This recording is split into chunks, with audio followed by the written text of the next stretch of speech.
ओळखलंयस का मला? मी सावित्रीबाई फुले बोलते. तुम्हाला माझ्याबद्दल माहित आहे का? नाही तर मी सांगते.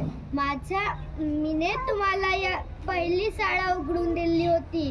मीने तुम्हाला शिकवण्यासाठी मीने स्वतः दुःख घेतला होता. माझे पतीचे माझा लग्न माझा जन्म 3 जानेवारी 1831 मध्ये झालता. माझे पतीचे नाव ज्योतिबा असे होते. माझे वडिलांचे नाव खंडोजी वैसरे असे होते. माझ्या आईचे नाव लक्ष्मीबाई असे होते. माझं